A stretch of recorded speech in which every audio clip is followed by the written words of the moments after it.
नमस्कार दोस्तों। कल हमने बात की थी ताम्र पाषाण काल की। आपको याद होगा ताम्र पाषाण। ताम्र का मतलब होता है तांबा और पाषाण का मतलब होता है पत्थर। तांबा और पत्थर। सर देखिए, बहुत सिंपल सी थ्योरी है। जब हम तांबे और पत्थर का साथ साथ इस्तेमाल करते हैं तो बहुत सारे बच्चे मुझसे सवाल पूछे थे कि सर तांबे और पत्थर का इस्तेमाल साथ साथ कैसे हो सकता है। तो इसका मतलब ये होता है कि मानव की कुछ आवश्यकताओं की पूर्ति तांबे के माध्यम से और मानव की कुछ आवश्यकताओं की पूर्ति पत्थर के माध्यम से। बात समझ में आ रही है। इसीलिए मानव के जीवन में तांबे का उपयोग भी है और पत्थर का उपयोग भी है। इसीलिए नाम है ताम्र पाषाण काल। तो हमने कल क्या सीखा था कि तांबे का इस्तेमाल कैसे हो रहा है और कैसे कैसे संस्कृति का विकास हुआ। अब आगे चलते हैं। देखिए, ह्यूमन के पास पहले क्या था? ह्यूमन के पास पहले था स्टोन। सिंपल सी थ्योरी है। इंसान के पास पहले क्या था? इंसान के पास पहले था स्टोन। वो स्टोन के माध्यम से अपने काम को कर रहा था। सिंपल सी थ्योरी है। स्टोन के बाद में उसके पास में क्या आ गया? तांबा आ गया। आया कि नहीं आया? स्टोन के बाद उसके पास में क्या आ गया? तांबा आ गया, कॉपर आ गया। अब देखिए, स्टोन जब हमारे पास में था, पत्थर हमारे पास था, तो क्या पत्थर से हमने खेती बाड़ी की थी? यस, हमने पत्थर से खेती बाड़ी की थी। और पत्थर से जब खेती बाड़ी की थी तो हमारे पास कितनी रोटी का प्रोडक्शन हुआ था? हमारे पास केवल 4 रोटी का प्रोडक्शन हुआ। 4 रोटी केवल सिंबॉलिक है, ये बताने के लिए कि थोड़ी बहुत खेती बाड़ी हो रही थी। समय बीतता गया, खेती बाड़ी के तौर तरीके बदलते गए। और जब खेती बाड़ी के तौर तरीके बदलते गए, धीमे धीमे धीमे धीमे स्टोन की जगह पे अब क्या आ गया? तांबा। क्योंकि धीमे धीमे डिस्कवर हो गया तांबा। अब एक बात बताइए कि पत्थर मजबूत है कि तांबा मजबूत है? तो आप क्या बोलोगे? सर तांबा ज्यादा मजबूत है। अगर तांबा ज्यादा मजबूत है तो जंगल को काटना क्या हो जाएगा? आसान हो जाएगा। खेती बाड़ी करना क्या हो जाएगा? आसान हो जाएगा। और जब खेती बाड़ी करना आसान हो जाएगा तो उत्पादन घटेगा कि बढ़ेगा? स्वाभाविक सी बात है, उत्पादन जो है, प्रोडक्शन जो है आपका बढ़ेगा। क्या होगा? प्रोडक्शन आपका इंक्रीज करेगा या फिर बढ़ेगा। बात समझ में आ रही है कि जब हम पत्थर की जगह पे तांबे का हम इस्तेमाल करेंगे खेती बाड़ी के अंदर तो उत्पादन बढ़ेगा। तो पहले 4 रोटी का प्रोडक्शन हो रहा था, वो अब कितना होगा? अब आपका 6 रोटी का प्रोडक्शन होगा। कितना होगा? 6 रोटी का प्रोडक्शन होगा। तो पहले से कितनी रोटी एक्स्ट्रा आ गई? अब पहले से हमारे पास 2 रोटी एक्स्ट्रा आ गई। अब 2 रोटी जब एक्स्ट्रा आ गई तो क्या 2 रोटी को हम फेंक देंगे? हाँ। आपके घर में जब एक्स्ट्रा फूड आता है तो क्या एक्स्ट्रा फूड को फेंक देते हो? नहीं सर। हॉट केस में या किसी बर्तन में रख लेते हो ना, या फ्रिज में रख लेते हो ना, ताकि नेक्स्ट डे यूज कर सको। इसीलिए अगर अपनी आपके पास में एक्स्ट्रा फूड है तो एक्स्ट्रा फूड को आप फेंकोगे नहीं, बल्कि आप उसे स्टोर करोगे। और स्टोर करने के लिए क्या चाहिए सर आपको? स्टोर करने के लिए आपको चाहिए बर्तन। क्या चाहिए? स्टोर करने के लिए आपको चाहिए बर्तन चाहिए होगा। क्या ये बात समझ में आ रही है? स्टोर करने के लिए क्या चाहिए होगा आपको? बर्तन चाहिए होगा। अब बर्तन बनेगा किसका? मिट्टी का बनेगा, क्योंकि हमारे पास में क्या है? मिट्टी है, तो मिट्टी के बर्तन बनेंगे। और हमारे पास में क्या है? तांबा, तो तांबे के बर्तन बनेंगे। क्या बर्तन बनाने के लिए हमें कलाकारी करनी पड़ेगी? अच्छे बर्तन बनाने पड़ेंगे। इसीलिए हमें और अपनी टेक्निक पे, हमें और अपने स्किल्स पे काम करना पड़ेगा। इसीलिए अब बर्तन कैसे होंगे? अच्छे होंगे। बात समझ में आ रही है? अच्छा, बर्तन किस पे बनते हैं? बर्तन बनते हैं चाक पे। तो चाक भी बनानी पड़ेगी, पॉटरी व्हील बनानी पड़ेगी। तो पॉटरी व्हील बनाएंगे। पॉटरी व्हील बना रहे हैं तो किसका विकास करना पड़ेगा? व्हील का विकास करना पड़ेगा। तो व्हील का डेवलपमेंट करेंगे। तो रथ बनाएंगे। रथ बनाएंगे तो उस पर, या वो व्हील बनाएंगे तो व्हील के साथ साथ क्या बना सकते हैं? व्हील के साथ साथ बना सकते हैं बुलक कार्ट बना सकते हैं ट्रैवल करने के लिए। अब बुलक कार्ट के ऊपर क्या लकड़ी होती है? लकड़ी काम। तो वुडन वर्क भी करना पड़ेगा। तो आप देख पा रहे हो कि कैसे कैसे इस सरप्लस ने इस सरप्लस ने मैन्युफैक्चरिंग को, है ना, इस सरप्लस ने कैसे मैन्युफैक्चरिंग को जगह दी कि नहीं दी? अगर ये सरप्लस नहीं होता तो क्या मैन्युफैक्चरिंग हो पाती? नहीं। समझ में आया? सरप्लस आया, अधिशेष आया, अधिशेष को रखने के लिए बर्तन चाहिए था। बर्तन जिस पे बनता है वो चाक बनाने के लिए हमें लोग चाहिए थे। चाक बन गया तो समझ में आया कि चाक का इस्तेमाल हम केवल चाक तक सीमित नहीं कर सकते, इससे बुलक कार्ट बना सकते हैं। तो बुलक कार्ट के रखने के लिए उस पे जो ऊपर की, जो आपने कहीं बैलगाड़ी देखी होगी तो लकड़ी का ऊपर बना होता ढांचा, उसके लिए तैयार किया होगा। फिर लोग आप पर अटैक करेंगे तो अटैक से बचने के लिए आप क्या बनाओगे? हथियार बनाओगे। बनाओगे नहीं बनाओगे? आप खेती बाड़ी करने के लिए थोड़ी बहुत औजार बनाओगे, तांबे की चीजें बनाओगे। तो धीमे धीमे धीमे धीमे धीमे धीमे क्या होगा? मैन्युफैक्चरिंग का विकास होगा। क्लियर हुआ? तो अधिशेष ने मैन्युफैक्चरिंग का विकास कर दिया। अब एक बात बताइए कि अब हमारे पास में बेचने के लिए बहुत सारे संसाधन हैं, है कि नहीं है? अब हमारे पास बेचने के लिए तांबे के बर्तन भी हैं, हमारे पास में चाक भी है, हमारे पास वुडन वर्क भी है, हमारे पास हथियार भी है, हमारे पास औजार भी हैं। अब एक तरफ खड़ा हुआ है किसान, किसान कह रहा है भैया हमको वो औजार दे तो खेती बाड़ी करने में आसानी रहेगी। तो दुकानदार क्या बोलेगा, मतलब जो उसके पास में औजार होंगे वो क्या बोलेगा, देखो हम तुमको औजार देंगे, इसके बदले हमें क्या मिलना चाहिए, अनाज मिलना चाहिए। तो वस्तु के बदले वो क्या ले रहा है, अनाज। तो धीमे धीमे वस्तुओं का एक्सचेंज होगा, और धीमे धीमे जब वस्तुओं का एक्सचेंज होगा, कैसे, वस्तु विनिमय के माध्यम से, बार्टर सिस्टम के माध्यम से। तो धीमे धीमे किसका विकास होगा, ट्रेड का विकास होगा। किसका विकास होगा, ट्रेड का विकास होगा। तो देखा आपने कि कैसे सरप्लस ने, कैसे अधिशेष ने मैन्युफैक्चरिंग को, और मैन्युफैक्चरिंग ने कैसे कैसे ट्रेड को इवॉल्व करना शुरू किया। जब ट्रेड कर रहे थे यहाँ के लोग, भारत के लोग, तो ये लोग ट्रेड करते करते हिंदुस्तान के बाहर भी चले गए। देखो ये हमारा क्या है, ये हमारा हिंदुस्तान का निचला इलाका है जिसको बोलते हैं प्रायद्वीपीय भारत। प्रायद्वीपीय भारत क्या होता है, एक ऐसा लैंड मास, एक ऐसा लैंड मास जो तीन तरफ से पानी से घिरा हो। तीन तरफ से वाटर बॉडी कौन कौन सी हैं, ये आपका अरेबियन सी है, ये आपका बी ऑफ बंगाल है, और ये आपका इंडियन ओशन है। समझ में आ रहा है कि नहीं आ रहा है। तो भारत के जो लोग हैं व्यापार करते करते हिंदुस्तान के बाहर भी गए, क्योंकि देखिए व्यापार किसी सीमित जगह पे नहीं होता। जैसे मान लीजिए कोई कंपनी है, सैमसंग कंपनी है, तो सैमसंग का जो व्यापार होता है वो आपके कोरिया में भी होता है, क्योंकि कोरियन कंपनी है, और उसका व्यापार हिंदुस्तान के उसका व्यापार कोरिया के अलग अलग, दुनिया के अलग अलग देशों के साथ भी होता है। तो जब आप व्यापार करते हो सरकार, तो क्या होता है, तो आपको अपने देश के साथ साथ दुनिया के अलग अलग देशों में भी ट्रैवल करना पड़ता है। और यहाँ पर भी हुआ कि ये लोग ट्रैवल करते हुए, ट्रेड करते हुए ये लोग पहुंचे, ये ट्रेड करते हुए पहुंचे कहाँ पर, ये ट्रेड करते पहुंचे हुए अफगानिस्तान में। कहाँ पहुंचे, अफगानिस्तान। अफगानिस्तान के साथ जब ये ट्रेड कर रहे थे, है ना, तो यहाँ से क्या मिल गया इनको, टिन। टिन क्या एक नई धातु है कि नहीं है। टिन क्या है, एक नई धातु है। जब टिन इनको मिला तो इंसान को समझ में आया कि हमारे पास ऑलरेडी तांबे का चीज है, क्यों ना तांबे को टिन के साथ मिला दें। सिंपल सी बात है, जब टिन मिल गया, एक धातु और मिल गई, तो इंसान को क्या लग रहा है कि अब तांबे को टिन के साथ में मिलाया जा सकता है। मिलाया जा सकता है कि नहीं जा सकता है, कैसे मिला सकते हैं, सिंपल सी चीज है। आप तांबे को और टिन को हाई टेम्परेचर पे मेल्ट कर दो, मेल्ट कर सकते हो। जब तांबे को टिन को हाई टेम्परेचर पे मेल्ट कर दोगे तो दोनों लिक्विड फॉर्म में आ जाएंगे, दोनों लिक्विड फॉर्म में आ जाएंगे, दोनों को मिक्सचर कर दोगे, दोनों को मिक्सचर कर दोगे, दोनों को मिक्स कर दोगे, तो क्या एक नई धातु बन सकती है, बिल्कुल बन सकती है। इंसान का दिमाग चल चुका था, इंसान ने क्या किया, दोनों को हाई टेम्परेचर पे मेल्ट करके क्या बना दिया, एक नई धातु बना दी। और वो नई धातु कौन सी थी, ब्रॉन्ज। नई धातु कौन सी थी, ब्रॉन्ज। और इस तरीके से किसका विकास हुआ, ब्रॉन्ज का विकास हुआ, तांबे का, कांसे का विकास हुआ। और इसी कांसे का इस्तेमाल चूंकि लंबे समय तक किया, इसीलिए क्या बोला गया, इसे कहा गया ब्रॉन्ज एज। और इसी के दम पर मानव सभ्यता का विकास हुआ, इसीलिए नाम दिया गया इसे ब्रॉन्ज एज सिविलाइजेशन। क्या कहा गया, ब्रॉन्ज एज सिविलाइजेशन, या फिर कांस युगीन सभ्यता। यही है प्यारे दोस्तों, कांस युगीन सभ्यता, जो धीमे धीमे इवॉल्व हुई है। अब एक बात बताइए, सिंपल सी थ्योरी समझिए।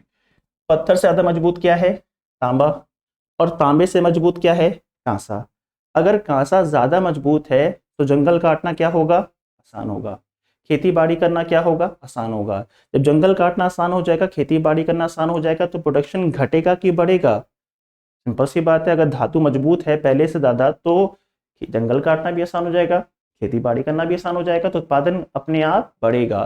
तो पहले 4 रोटी था पत्थर के माध्यम से, तांबे के माध्यम से 6 रोटी हुआ, तो अब हम कांसे का इस्तेमाल करेंगे तो कितना हो जाएगा, 8 रोटी।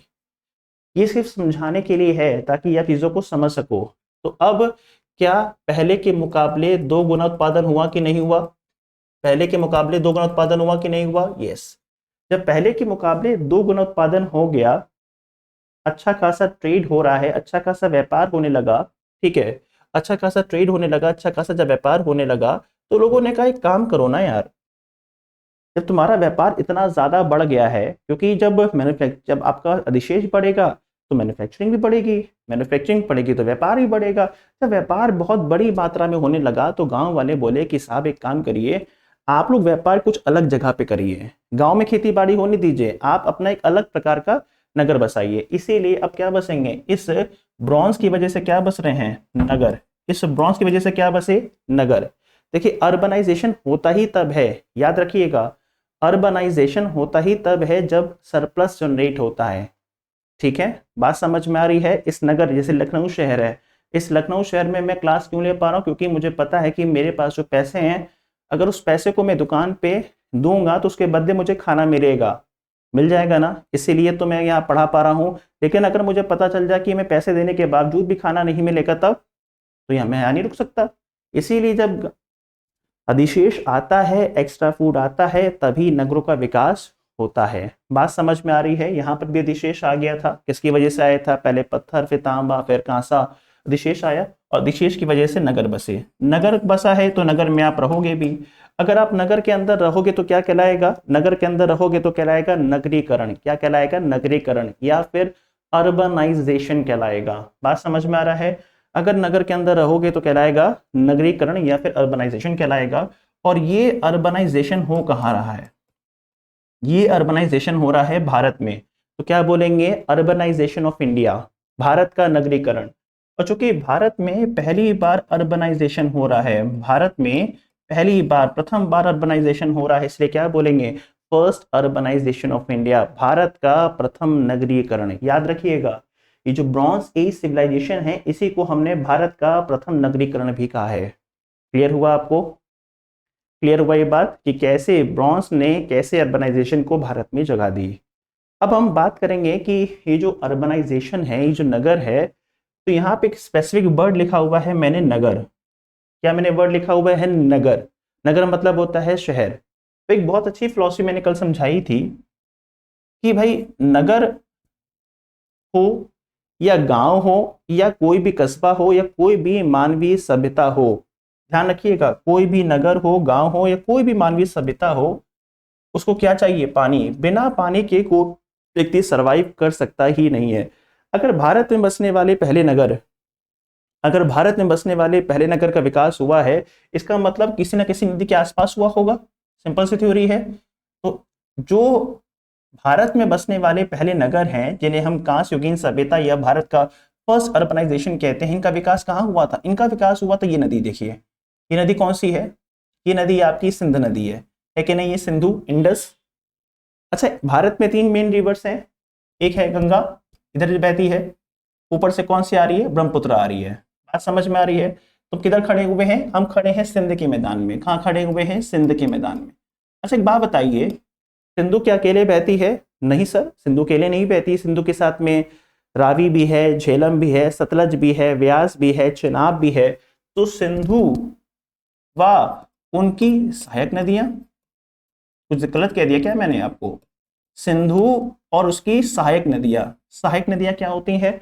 सहायक नदियां का मतलब होता है, ट्रिब्यूटरीज का मतलब होता है कि एक ऐसी नदी जिसका जो अंत हो रहा है, एंड हो रहा है, वो बड़ी रिवर में हो जाए। जैसे यमुना है, यमुना का एंड कहाँ होता है? यमुना का एंड जो होता है गंगा के अंदर। तो गंगा की जो ट्रिब्यूटरी है वो यमुना है। बात समझ में आ रही है? सिंधु की ट्रिब्यूटरी है वो झेलम भी है, सतलज भी है, व्यास भी है। समझ में आया कि नहीं आया आपको पूरा? इसीलिए सिंधु और उसके आसपास की जितनी भी नदियां हैं, या सिंधु उसकी सहायक नदियां हैं, उसी के आसपास, क्योंकि नदी से दूर जाके आप सरवाइव नहीं कर सकते, इसीलिए सिंधु के आसपास का एरिया। अगर आसपास का एरिया है तो क्या बोलेंगे? घाटी। घाटी मतलब होता है आसपास का एरिया। और इसी घाटी में पूरी की पूरी सभ्यता का विकास हुआ, इसीलिए नाम क्या रखा गया? सिंधु घाटी की सभ्यता या Indus valley civilization. Concept clear हुआ? इसीलिए इंडस वैली सिविलाइजेशन को हम भारत का प्रथम नगरीकरण भी कहते हैं, फर्स्ट अर्बनाइजेशन ऑफ इंडिया भी कहते हैं। इसी इंडस वैली सिविलाइजेशन को हम ब्रॉन्ज एज सिविलाइजेशन के नाम से भी जानते हैं। पूरा कॉन्सेप्ट क्लियर हो रहा है कि नहीं हो रहा है? इसी को हम ब्रॉन्ज एज भी कह रहे हैं, किसी को हम फर्स्ट अर्बनाइजेशन भी कह रहे हैं, इसी को हमने क्या बोला है? सिंधु घाटी की सभ्यता। और ये सिंधु घाटी की सभ्यता का विकास कब होता है? ये सिंधु घाटी की सभ्यता का विकास होता है 2600 बीसी में। ये स्टेट के आसपास ही मान के चलिए, स्टेट को लेकर बहुत सारे इतिहासकारों में मतभेद हैं, लेकिन 2600 बीसी लगभग सही है। ठीक है। और एनसीईआरटी पढ़िएगा तो एनसीईआरटी में लिखा रहता है आज से, आज मतलब प्रेजेंट टाइम से, आज से करीबन 4500 साल पहले। और बीसी में पढ़िएगा तो 2600 बीसी है। ठीक है, क्लियर हुआ? बीसी समझते हो ना? बीसी का मतलब होता है बिफोर क्राइस्ट, है ना? ईसा मसीह के जन्म से पूर्व। ईसा मसीह के जन्म से पूर्व जो भी घटनाएं पढ़ते हो उसको आप डिसेंडिंग ऑर्डर में 26, 25, 24, 23, 22 ऐसे पढ़ते हो। क्लियर हुआ कि नहीं हुआ? चलो, सिंधु घाटी की सभ्यता हो गई। सिंधु घाटी सभ्यता के नाम को लेकर भी इतिहास में बड़ा विवाद है। किसका नाम सिंधु घाटी की सभ्यता की जगह पे इसका नाम रखना चाहिए सरस्वती सभ्यता, है ना? क्यों? क्योंकि बहुत सारे इतिहासकार कहते हैं कि, बहुत सारे हिस्टोरियंस कह रहे हैं कि जितनी साइट्स आपको सिंधु के किनारे मिली हैं, करीबन 140 प्लस मिली हैं, 140 प्लस मिली हैं सिंधु के किनारे, उससे ज्यादा साइट्स आपको सरस्वती नदी के किनारे मिली हैं। कहाँ मिली हैं? सरस्वती नदी के किनारे, करीबन 239 से ज्यादा मिली हैं। बात समझ में आ रही है? इसलिए इसका नाम क्या रखना चाहिए? सरस्वती सभ्यता। लेकिन अभी विवाद है, अभी इस पे डिबेट चल रहा है, इस पे हिस्टोरियंस के बीच में एक मत नहीं बना है। जब बनेगा तो उसका नाम रखेंगे। ये जो भारत में बसने वाली सभ्यता थी, जिसको भारत की प्रथम नगरीय सभ्यता भी कहते हैं, ये समय के साथ में कोलैप्स हो गई। क्यों कोलैप्स हुई बाद में चर्चा करेंगे, अभी इसको हम कहीं और लेके जा रहे हैं। और जब ये भारत में बसने वाली सभ्यता कोलैप्स कर गई, नगर सारे के सारे चौपट हो गए, बर्बाद हो गए, खंडहर में बदल गए, तो इतिहास के पन्नों में ये पूरा का दौर पूरा का पूरा दबके रह गया। जब ये पूरा समय दबके रह गया तो आज से करीबन, वर्तमान से करीबन आज से 400-500 साल पहले भारत में अंग्रेज आए थे कि नहीं आए थे? कहानी हम आगे लेके जा रहे हैं। भारत में अंग्रेज आए थे। जब भारत में अंग्रेज आए थे तो अंग्रेजों ने भारत पे शासन किया। आप जानते ही हो कि अंग्रेज भारत में व्यापार करने के लिए आए थे, लेकिन व्यापार करते करते करते करते उन्होंने भारत पर शासन करना शुरू कर दिया। अब कैसे किया, एक लंबी कहानी है। जब अंग्रेज भारत में शासन कर रहे थे तो इसी दौरान करीबन 1826 का वक्त आया। क्या मैंने लिखा है? 1826। 1826 में पंजाब वाले इलाके में एक अंग्रेज ऑफिसर काम कर रहा था। उस अंग्रेज ऑफिसर का नाम क्या था? Charles mention. उसका नाम क्या था? Charles mention. प्लीज नाम मत भूलिएगा, चार्ल्स मेंसन। इसे कहते नहीं मेंशन नोट, वर्ड सुना होगा, मेंशन मेंशन, चार्ल्स का नाम सुना ही होगा आपने, मेंशन को मेंशन कर लीजिएगा। तो चार्ल्स मेंसन पंजाब वाले इलाके में ये अपॉइंटेड थे। पंजाब की कहानी में बताऊंगा, पंजाब के अंदर भी अंग्रेजों का रोल आ चुका था। जब ये पंजाब वाले एरिया में ये अपॉइंटेड थे चार्ल्स मेंसन, तो इनकी नजर कुछ खंडरों पे पड़ी। इनकी नजर किस पे पड़ी? कुछ खंडरों पे पड़ी। ये खंडर कौन से हैं? ये वही खंडर हैं जो बहुत साल पहले भारत की प्रथम नगरीय सभ्यता थे, जो समय के साथ में खंडहर में कन्वर्ट हो गए। उन्हीं खंडरों पे इत्तेफाक से इनकी नजर पड़ी। लेकिन जैसी खंडरों पर नजर पड़ी, एक आधा चीजें हटा के देखी, तो इनको लगा ये वो जगह है जिसको अलेक्जेंडर ने कभी जीता था। अब मेरे मन में सवाल आया कि चार्ल्स मेंसन जो खंडर तक पहुंच गए हैं, इनके मन में सवाल ये कहां से आ गया कि ये वो स्थान है जिसको कभी अलेक्जेंडर ने जीता था। अब अलेक्जेंडर कौन है?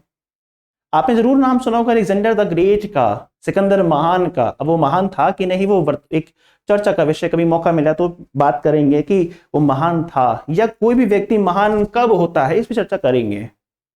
तो अलेक्जेंडर, उसको चार्ल्स मेंसन के मन में आ रहा है कि ये वो स्थान है जिसको कभी अलेक्जेंडर द ग्रेट ने जीता। उसके मन में आ ही नहीं रहा है कि भारत की प्रथम नगरीय सभ्यता है, उसके मन में यह आ रहा है कि ये तो अलेक्जेंडर द्वारा जीता गया क्षेत्र है। बात समझ में आ रही कि नहीं आ रही है? ये अलेक्जेंडर के द्वारा जीता गया क्षेत्र, ये मन में आया कहां से? इसके पीछे भी एक कहानी है। हुआ ये था कि 1817 में स्कॉटलैंड के रहने वाले एक हिस्टोरियन थे, जिसका नाम आपने सुना होगा, जेम्स मिल। नाम सुना होगा आपने, अगर एनसीईआरटी पढ़ी होगी, जेम्स मिल एनसीईआरटी पढ़ी होगी तो क्लास 8 की एनसीईआरटी चैप्टर नंबर 1 के अंदर ही इसका नाम आता है। जेम्स मिल ने किताब लिखी हिस्ट्री ऑफ इंडिया। जेम्स मिल ने किताब कौन सी लिखी? जेम्स मिल ने किताब लिखी है हिस्ट्री ऑफ इंडिया।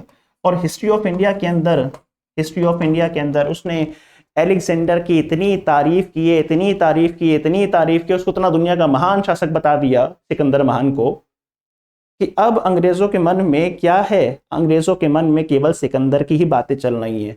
अगर कोई खंडहर मिल रहा है तो सिकंदर के साथ ही जोड़ देते हैं लोग, क्योंकि सिकंदर पंजाब वाले एरिया में आया था और हड़प्पा के खंडर भी पंजाब वाले एरिया में है कि नहीं है? देखिए इसी बेल्ट में है। इसीलिए अब उसके मन में चार्ल्स मेंसन खंडर तक तो पहुंच गया, लेकिन उसके मन में आया कि सिकंदर के द्वारा जीता गया क्षेत्र है, तो फिर उसको वहीं पर ही छोड़ दिया। और पंजाब में ज्यादा हस्तक्षेप कर भी सकते नहीं थे, क्योंकि उस समय पंजाब के महान शासक थे महाराज रणजीत सिंह। नाम जरूर सुना होगा रणजीत सिंह का, the great warrior Ranjit Singh, the great king Ranjit Singh. इसीलिए अंग्रेज चाह के भी पंजाब की राजनीति में या पंजाब के एरिया में कुछ नहीं कर सकते थे। देख सकते थे, देख रहे थे, देखो क्या दिक्कत की बात है। वक्त बीता, वक्त बीता, फिर 1831 आया, 1831 चल रहा था। 1831 में कर्नल बर्न्स पहुंचे। कर्नल क्या नाम है? बर्न्स, BURNS, बर्न्स पहुंचे। ये भी देख के निकल गए आगे। धीमे धीमे पंजाब की राजनीति विफल हो रही थी, क्योंकि 1839 तक आते आते 1839 तक आते आते महाराज रणजीत सिंह की मृत्यु हो गई। 1839 तक आते आते जब महाराज रणजीत सिंह की मृत्यु हो गई, पंजाब में अनस्टेबिलिटी का दौर शुरू हुआ।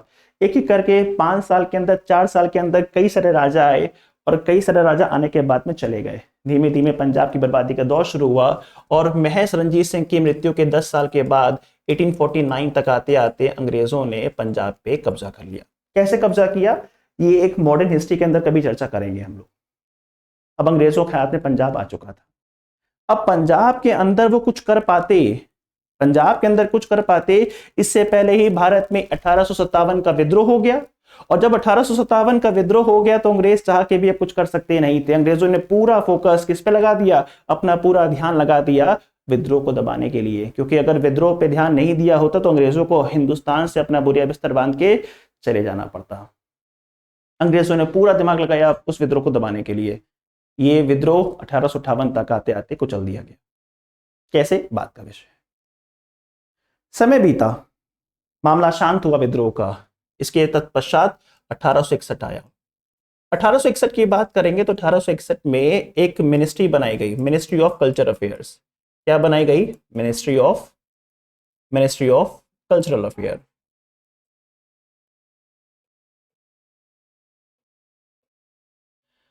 एटीन 61 में जब मिनिस्ट्री ऑफ कल्चरल अफेयर बनती है तो इस मिनिस्ट्री ऑफ कल्चरल अफेयर्स के तहत एक डिपार्टमेंट खोला जाता है। उस डिपार्टमेंट का नाम याद रखिएगा, इसी मिनिस्ट्री के तहत खोला गया है। उस डिपार्टमेंट का नाम है ASI। ASI क्या होता है? ए का मतलब होता है archaeological survey of India. Archaeological survey of India, ASI, भारतीय पुरातत्व विभाग। अब ध्यान दीजिएगा, वर्ड है पुरा। पुरा मतलब होता है प्राचीन। जैसे कल पढ़ा था ना पुरा पाषाण, वैसे पुरा मतलब होता है प्राचीन। तत्व मतलब होता है चीजें, पुरानी चीजें। बात समझ में आ रही है? पुरानी चीजों का अध्ययन करने वाला विभाग, भारतीय पुरातत्व विभाग। इसकी स्थापना कब होती है? 1861। किस मिनिस्ट्री के तहत? मिनिस्ट्री ऑफ कल्चरल अफेयर्स के तहत। और इसके पहले अध्यक्ष बनाए गए थे कौन? नाम जरूर सुना होगा आप सबने, उनका नाम था अलेक्जेंडर कनिंघम। क्या नाम है? Alexander Cunningham. बहुत तगड़े से इंसान हैं, सर पे बाल नहीं है, ठीक है। बहुत होशियार आदमी अलेक्जेंडर कनिंघम। आपने जरूर नाम सुना होगा, जब भी आपने हड़प्पा सभ्यता का नाम पढ़ा होगा तो अलेक्जेंडर कनिंघम का नाम आता है। ये ASI के पहले अध्यक्ष हुआ करते थे। अब अलेक्जेंडर कनिंघम की स्पेलिंग प्लीज चेक कर लीजिएगा, गलत लिखी हुई है ना। अब 1861 में जब ASI की स्थापना होती है और पंजाब वाले इलाके पे कब्जा हो चुका था, इसी बीच में अंग्रेज भारत में रेलवे ट्रैक बिछा रहे थे। क्या बिछा रहे थे अंग्रेज? इसी बीच में अंग्रेज भारत में रेलवे ट्रैक बिछा रहे थे। मैं थोड़ा सा इसको ऊपर करता हूँ, ठीक है, क्योंकि मुझे लिखना है हमको, ठीक है। चलो, तो अंग्रेज क्या कर रहे हैं? भारत में रेलवे ट्रैक बिछा रहे हैं, तो ट्रैक बिछा दिया जाए। अच्छा, एक बात बताओ कमेंट सेक्शन में भैया, अंग्रेजों ने भारत में पहली बार रेलवे लाइन कहां से कहां बिछाई थी? आसान सा जवाब है। फिर क्यों बिछाई थी? क्या उद्देश्य था रेलवे लाइन बिछाने का? बताइएगा, इकोनॉमिकल रीजन बताइएगा। क्योंकि आप कैंडिडेट UPSC के हो तो मैं आपसे उम्मीद करता हूं कि आप बता पाओगे कि क्या इकोनॉमिकल फैक्टर्स थे जिसकी वजह से भारत में रेलवे ट्रैक का विकास किया गया, भारत में रेलवे का विकास किया गया। रेलवे का विकास पहले जो प्रेसिडेंसी से एरिया थे, जैसे कि बॉम्बे है, बंगाल है, मद्रास है, उस तरफ किया गया। फिर बाद में फर्दर ये पंजाब वाले एरिया में पहुंचे। अब पंजाब वाले एरिया में जब रेलवे ट्रैक का विकास कर रहे थे, पटरियां बिछा रहे थे, तो पटरियां बिछाते समय हुआ ये कि जो मजदूर थे, जब पटरियां बिछा रहे थे और वो हड़प्पा के रीजन में पहुंच चुके थे, हड़प्पा के रीजन में जब पहुंचे तो वहां से उनको कुछ खंडहर नजर आए। और जब खंडहर नजर आए तो उनको बोला कि मालिक वो खंडहर दिख रहे हैं, वहां से ईंटें निकाल लेते हैं। तो लोगों ने कहा कि निकाल लो। तो खंडहर से जब ईंटें निकालने लगे, अब देखिए ये मजदूर भी पहुंच गए खंडहर के अंदर और खंडहर से ईंटें निकालने लगे, तो वहां से कुछ वस्तुएं मिलने शुरू हो गई। और जो वस्तुएं मिलनी शुरू हो रही थी वो कुछ अजीब थी, वो अब तक की जानकारी से मैच नहीं कर रही थी। जानकारी पहुंची अलेक्जेंडर कनिंघम के पास में। अलेक्जेंडर कनिंघम के पास जब जानकारी पहुंची 1871 की बात है ये। जब जानकारी पहुंची तो उनको दिखाई गई 2 चीजें, पहला ब्रिक्स, ब्रिक्स मतलब होता है ईंटे, ईंटे। दूसरा क्या दिखाया गया, एक मोहर, मोहर मतलब होता है सील। अभी सील मैं पढ़ाऊंगा, चिंता मत कीजिए। इंडस वैली सिविलाइजेशन की सील्स बड़ी इंपॉर्टेंट है ना। सील्स के अंदर आप बहुत कुछ पढ़ते हो कि सील्स बनती कैसे है ना, किस चीज से बनती है, किस प्रकार की बनती है, उस पे ह्यूमन के, एनिमल्स के और कौन कौन से डायग्राम्स है, वो सब चर्चा का विषय रहता है। ठीक है, तो सील्स मिली। अब अलेक्जेंडर कनिंघम को जब ईंटें मिली, सील्स मिली, तो कनिंघम उन सील्स का सही मतलब निकाल नहीं पाए। ज्ञानी होने के बावजूद भी अलेक्जेंडर कनिंघम उन ब्रिक्स का, उन सील्स का, उन खंडों से प्राप्त होने वाली वस्तुओं का सही मतलब निकाल नहीं पाए। क्यों नहीं निकाल पाए? 2 रीजन है।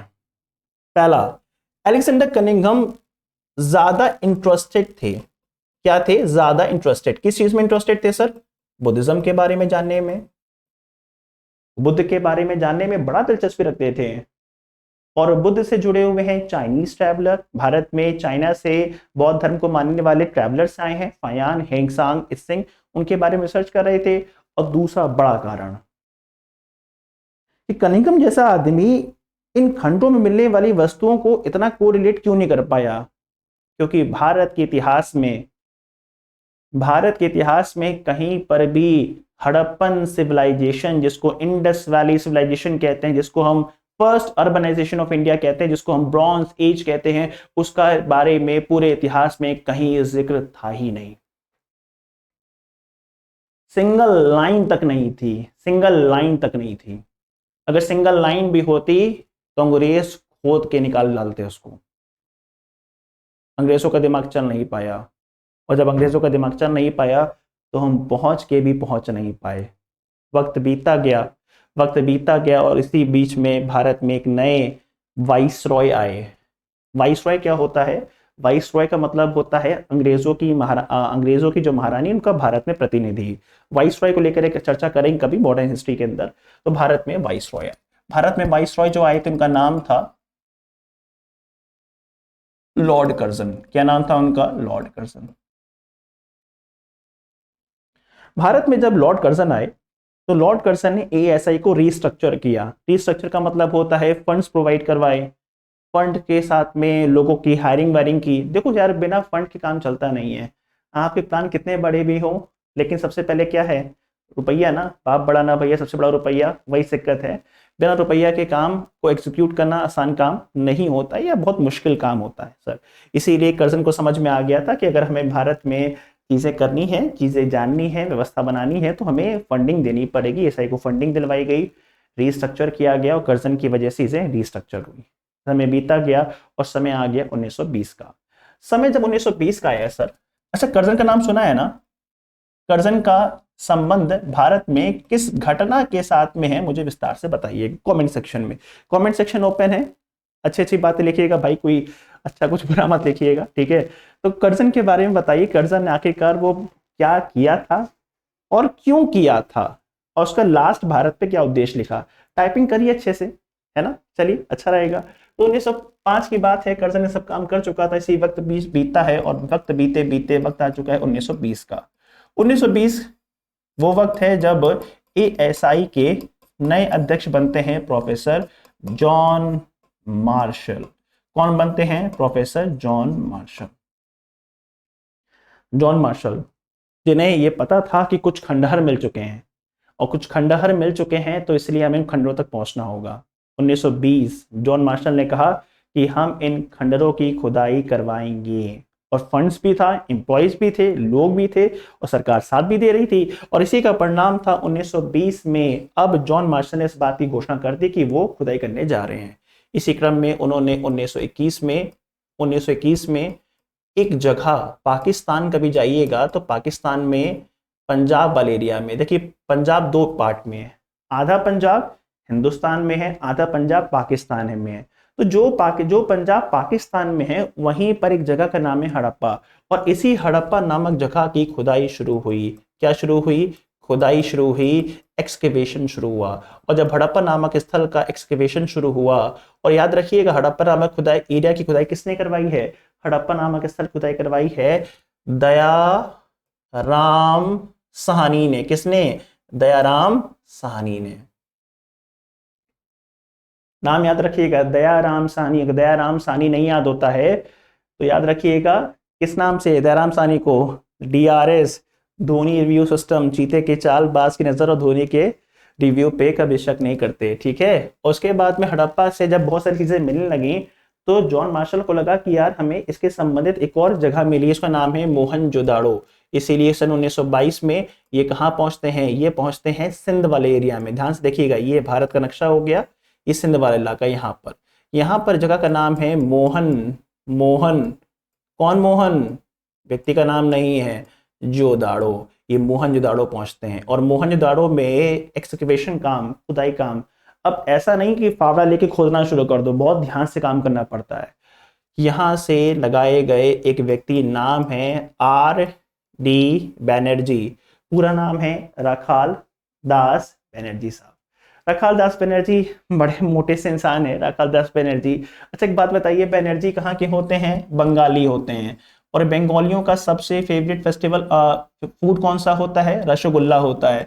और सबसे फेवरेट फेस्टिवल कौन सा होता है? दुर्गा पूजा। रसगुल्ला, दुर्गा पूजा और बंगाली, ठीक है। RD बैनर्जी साहब।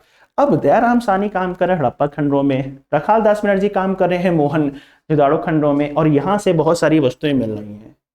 ASI की पूरी टीम लगी हुई है, ये देख रही है कि जो वस्तुएं मिली हैं यार ये तो किसी काल से मैच नहीं कर रही हैं। यहां से जो मिट्टी के बर्तन मिले हैं, ऑर्नामेंट्स मिले हैं, सील्स मिली हैं, राइटिंग मिली है, वो किसी भी काल से मैच नहीं कर रही है। क्योंकि अंग्रेजों के आने से पहले मुगल्स थे, उनसे मैच नहीं किया।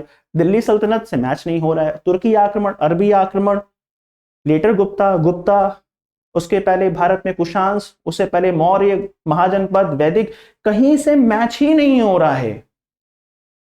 और जब कहीं से मैच नहीं हो रहा था तब ये धीमे धीमे समझ में आया कि यार ये तो भारत में बसने वाले पहले नगर हैं। ये बात जॉन मार्शल को धीमे धीमे और ASI की टीम को धीमे धीमे क्लियर होना शुरू हो गई। और चूंकि ये भारत में बसने वाले पहले नगर हैं, क्योंकि ये भारत में बसने वाले पहले नगर हैं तो इनका कुछ ना कुछ नाम होगा। लेकिन समस्या क्या थी कि यहां से जो राइटिंग मिल रही थी, जैसे मान लीजिए ये लिखा हुआ है, यहां से अभी क्या लिखा हुआ नहीं पता चल रहा है ना आपको। वैसे ही यहां से जो राइटिंग मिल रही थी, उस राइटिंग को कोई भी इतिहासकार, कोई भी हिस्टोरियन, कोई भी व्यक्ति समझ नहीं पा रहा था। इसीलिए ये बात स्पष्ट हो गई कि ये है तो भारत में बसने वाले पहले नगर, ये भारत की पहली सभ्यता है, लेकिन नाम क्या है स्पष्ट नहीं हो रहा था। अब क्योंकि इस सभ्यता के बारे में जानकारी कहां से मिली है? इस सभ्यता के बारे में जो फर्स्ट इंफॉर्मेशन मिली है वो मिली है हड़प्पा से। इस सभ्यता के बारे में जो फर्स्ट इंफॉर्मेशन मिली है वो मिली है हड़प्पा से। इसीलिए इतिहासकारों ने कहा कि इसका नाम क्यों ना हड़प्पा के नाम पर रख दें, और इस तरीके से इसका नाम रखा गया हड़प्पन सिविलाइजेशन। और 1924 में प्रोफेसर जॉन मार्शल ने इसका ऑफिशियल डिक्लेरेशन किया कि भारत में भी एक सभ्यता विद्यमान है, और उसका नाम क्या है? हड़प्पन सिविलाइजेशन। क्लियर हुआ कि कैसे हड़प्पा सभ्यता का भारत में विकास हुआ, मतलब सिर्फ नाम को लेकर। क्लियर हुआ? ठीक है, चलिए। अच्छा एक बात और बताइएगा, क्वेश्चन मार्क आपके लिए है। 1920 में भारत में वाइसरॉय कौन था? और 1924 में भारत में वाइसरॉय कौन था? कमेंट सेक्शन ओपन है, प्लीज करके बताइएगा, क्योंकि बिना आपके इंटरैक्शन के, बिना गूगल सर्च के आप जवाब दे नहीं पाएंगे। और अगर आप 1920 वाले व्यक्ति का नाम बता दोगे तो आपके कम से कम 2 से 3 काम हो जाएंगे। क्योंकि 1920 में क्या हुआ था भारत में? 1920, 1919 जलियांवाला बाग हत्याकांड हुआ तक नहीं, खिलाफत आंदोलन, उसके बाद में नॉन कॉपरेशन 1924, याद है, स्वराज पार्टी, उसके बाद में याद करिए 23 में स्वराज पार्टी, 24 में बेलगांव सम्मेलन, जहां गांधी जी ने खुद सम्मेलन में भाग लिया था। आप थोड़ा समझिएगा, उसको कमेंट करके बताइएगा। इस तरीके से भारत में सभ्यता का विकास हुआ, सभ्यता के नाम निकल कर आए। तो अब तक मैंने 4 नाम समझाए आपको। पहला नाम क्या बताया? पहला नाम बताया ब्रॉन्ज एज सिविलाइजेशन। दूसरा मैंने क्या बताया? First urbanization of India. तीसरा क्या बताया? Harappan civilization. और चौथा क्या बताया? सिंधु घाटी की सभ्यता या Indus valley civilization. Indus valley की बात की जाएगी तो इंडस वैली को एक और नाम से भी जानते हैं। इंडस वैली को हम प्रोटो हिस्ट्री कहते हैं। प्रोटो हिस्ट्री कहते हैं, हाँ सर क्वेश्चन बहुत बार आता है प्रोटो हिस्ट्री। ये इसको कहते हैं आदि ऐतिहासिक काल। थोड़ा सा इसको समझिएगा। आदि ऐतिहासिक काल का मतलब क्या होता है कि हिस्ट्री को सोर्सेस के बेसिस पे हम दो पार्ट में मतलब सोर्सेस के बेसिस पे तीन पार्ट में बांटते हैं। देखिए सोर्सेस क्या होते हैं। सोर्स मतलब होता है सोर्स, जैसे पूछना नहीं है कि भाई कल क्या हुआ था, अरे कुछ नहीं यार वो सब सब हड़काए गए थे, सब लोग गए थे, सब लोग मार खा रहे थे। सोर्स क्या है तुम्हारे पास, अरे वो पक्का बताया था। सोर्स सोर्स जानकारी कहाँ से मिल रही है। तो इतिहास को जानने के दो सोर्स हैं। पहला आर्कियोलॉजिकल, पहला क्या है आर्कियोलॉजिकल, पुरातत्व, पुरानी वस्तुएं। हम पुरानी वस्तुओं को देख के समझ के बता सकते हैं कि वहां पर क्या हो रहा था। दूसरा दूसरा होता है आपका साहित्यिक सोर्स। दूसरा क्या होता है साहित्यिक सोर्स या फिर रिटन, साहित्यिक कह लो रिटन कह लो, बातें की। इन्हीं का इस्तेमाल होता है, इन्हीं का इस्तेमाल होता है इतिहास को लिखने में। और इन्हीं का इस्तेमाल करके इतिहास को तीन पार्ट में बांटा गया है। पहला है प्री हिस्ट्री। प्री प्री का मतलब समझते ना, यूपीएससी में क्या होता है प्री, स्टेट पीएससी में क्या होता है प्री, प्री है ना, होता है कि नहीं होता प्री एग्जाम। ऐसी प्री हिस्ट्री इतिहास से पहले का दौर प्री हिस्ट्री। प्री हिस्ट्री वो वक्त है जब मानव ने अपने आप को सर्वाइव करना शुरू किया, और ये वो वक्त है जब इंसान के पास में कोई भी रिटन एविडेंस नहीं है, इंसान ने लिखना सीखा नहीं था। जैसे कि स्टोन एज, अब स्टोन एज के भाला लेके दौड़ा रहे, क्या करेंगे, सरप्लस है नहीं, बा मुश्किलात अपने जीवन को सर्वाइव करते हैं, तो क्या हिसाब किताब रखेंगे। सिंपल सी थ्योरी है सर, अगर आपकी जेब में 10 रुपए हैं, अब 10 रुपए में क्या हिसाब रखोगे यार, इस महंगाई के अंदर 10 रुपए की सही से चाय भी नहीं है, 10 रुपए हिसाब रखे हुए हो, 10 रुपए हैं, 2 रुपए देना है इनको, 2 रुपए उनको देना, दो का ये करना है, दो का इन्वेस्टमेंट करना है, तो सर नहीं हो सकता ना। जब कुछ हो तब तो इन्वेस्टमेंट, तब तो रिकॉर्ड बनाए हैं, तो सर्वाइवल नहीं हो पा रहा तो क्या रिकॉर्ड बनाएंगे, तो इसलिए रिटन डॉक्यूमेंट हमारे पास अवेलेबल नहीं है। तो एक ऐसा समय जब रिटन डॉक्यूमेंट अवेलेबल नहीं होता है, तो उस दौर के बारे में हमें जो भी जानकारी मिलती है वो उनके द्वारा इस्तेमाल की गई वस्तुओं से मिलती है। जैसे हमें स्टोन एज के बारे में जो भी इंफॉर्मेशन मिली है वो या तो उनके द्वारा इस्तेमाल किए गए पत्थर से मिली है, हड्डियों से मिली है, केव पेंटिंग से मिली है, या इस तरह की चीज़ों से मिली है। इस दौर को बोलते हैं प्री हिस्ट्री, हिस्ट्री का पहला दौर। ठीक है, इसी को हिंदी में कहते हैं प्राग। क्या बोलते हैं, प्राग ऐतिहासिक काल। दूसरा होता है आपका प्रोटो। दूसरा क्या होता है प्रोटो। प्रोटो में भी इंफॉर्मेशन जो मिलती है वो आर्कियोलॉजिकल सोर्स से मिलती है, लेकिन यहाँ पे समाज ने चीजों को राइट करना शुरू कर दिया, लिखना शुरू कर दिया, लेकिन उनकी लिखावट को हम पढ़ नहीं पाए। इंडस वैली में हुआ। इंडस वैली वो समय था जब भारत में पहली बार लिखावट की शुरुआत हुई। क्यों शुरुआत हुई, सिंपल सी बात है सर, ट्रेड कर रहे हैं, अगर अर्बनाइजेशन है, ट्रेड वगैरह हो रहा है, तो ट्रेड में आपको रिकॉर्ड मेंटेन करना पड़ेगा नहीं करना पड़ेगा। सर कितना माल भेजा है, कितना माल मंगवाया है, 2 दिन याद रहता है, 2 दिन के बाद आपको रिकॉर्ड मेंटेन करना पड़ता है। मुझे खुद करना पड़ता, परसों याद नहीं रहता, परसों कैसो क्या क्या क्या क्या क्या हुआ था, क्या नहीं हुआ था, रिकॉर्ड मेंटेन करना पड़ेगा। ट्रेड करना है, मैन्युफैक्चरिंग पे ध्यान देना पड़ेगा, स्किल्स पे ध्यान देना पड़ेगा, एजुकेशन पे ध्यान देना पड़ेगा। कैसी education, formal informal, formal education, व्यवस्थित शिक्षा देनी पड़ेगी। व्यवस्थित शिक्षा तब दे पाओगे जब रूल्स एंड रेगुलेशंस होंगे, चीजें लिपिबद्ध होंगी, इस लिपि का विकास तो हुआ होगा। लेकिन वो लिपि क्या थी ये हम पढ़ नहीं पाए, ये हमारी समस्या, उनकी समस्या तो ना है। इसीलिए क्या है प्रोटो हिस्ट्री, एक ऐसा वक्त जब इंसान को पुरानी वस्तुओं के बारे में, मतलब उस दौर के बारे में पुरानी वस्तुओं से जानकारी मिलती है। वो समाज ने लिखावट का विकास कर लिया, लेकिन लिखावट को आज तक हम पढ़ नहीं पाए, इसलिए इसको बोलते हैं प्रोटो हिस्ट्री। बात समझ में आ रही हो। तीसरा होता है जनरल हिस्ट्री, जहां पे हमें पुरानी वस्तुओं से भी जानकारी मिलती है और हमें रिटन डॉक्यूमेंट्स भी अवेलेबल हैं, जैसे कि महाजनपद काल, जैसे कि मौर्य काल, जैसे कि लेटर गुप्ता लेटर मौर्यन, उन सब के बारे में हमें तमाम सोर्सेस अवेलेबल है। तो इस तरीके से ये आपकी जो यात्रा चल रही है महामैराथन की, उसके अंदर हमको यहाँ तक लेकर आए हैं, यहाँ तक लेकर आए हैं जहाँ पे हम लोग पहुंच गए हैं हड़प्पा की विशेषताओं तक, हड़प्पा के विभिन्न नामों तक। अब आते हैं हड़प्पा के विभिन्न विशेषताएं, क्योंकि ये जो सभ्यता है, क्योंकि मैंने एक वर्ड इस्तेमाल किया है सभ्यता, क्योंकि बार बार मैंने बोला ना, Indus valley civilization, bronze age civilization, है ना, फर्स्ट अर्बनाइजेशन ऑफ इंडिया। बात समझ में आ रही है? ये जो सिविलाइजेशन वर्ड बार बार बोल रहा हूं आपसे, इनको थोड़ा देखते हैं, क्योंकि सिविलाइजेशन को मैं बहुत ही सूक्ष्म रूप बता रहा हूं। सिविलाइजेशन का मतलब होता है जब चीजें बहुत ही ऑर्गेनाइज्ड वे में होती हैं। एक लंबी चर्चा का विषय है, उस पर भी मैं नहीं जाऊंगा, लेकिन आप मोटे मोटे तौर पे समझ लीजिएगा कि सभ्यता का मतलब ही होता है कि जब आप चीजों को ऑर्गेनाइज्ड वे में करते हो। कहते नहीं कि बड़े सभ्य समाज के लगते हो तुम यार, बड़े सभ्य परिवार के दिखते हो। सभ्य परिवार मतलब चीजों को व्यवस्थित तौर पे करना। अब क्या हड़प्पा के लोग चीजों को व्यवस्थित तौर पे कर रहे थे या नहीं कर रहे थे, इसके लिए देखने पड़ेंगे उनके फीचर्स। जब तक फीचर्स नहीं देखेंगे तब तक हम बता नहीं पाएंगे कि क्या वो सभ्य थे या सभ्य नहीं थे। तो आइए चलते हैं विशेषताओं की तरफ। अगर हम बात करें हड़प्पा सभ्यताओं की फीचर्स की तरफ या विशेषताओं की तरफ, तो आपको क्या नजर आएगा? हड़प्पा सभ्यता की पहली क्वालिटी क्या है? नगर है कि नहीं है? हड़प्पा सभ्यता की जो पहली क्वालिटी है, पहली विशेषता है, वो है नगर, सिटी, अर्बन एरिया। और अर्बन एरिया में रहोगे तो क्या कहलाएगा? अर्बनाइजेशन, नगरीकरण कहलाएगा। अगर आप कभी हड़प्पा के नगरों पे ध्यान दीजिएगा तो ये लगता है कि ये नगर बसे ही होंगे, क्योंकि यहाँ पर कोई ना कोई क्या होगी? सेंट्रल अथॉरिटी होगी, कोई केंद्रीय व्यवस्था होगी जो नियमों को बना रही है, और ऐसे लोग होंगे जो नियमों को लागू कर रहे हैं और लोग उसे फॉलो करते हैं। तो बात समझ में आ रही है? यहाँ पर नगरीकरण है। नगर चल क्यों पा रहा है? क्योंकि यहाँ पर सेंट्रल अथॉरिटी है। यहाँ तक क्लियर हुआ आपको? अब बात करें, अगर हम नगर की बात करेंगे तो अब नगर पर थोड़ा ध्यान दीजिएगा। तो नगर कुछ ऐसे बने हैं, नगर कुछ ऐसे बने हैं, ऐसे। नगर पे ध्यान दीजिएगा तो नगर कुछ ऐसे बने हैं, कुछ दिख रहा है आपको?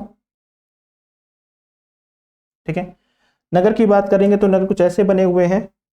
एक मिनट, पेन देख लेता हूं।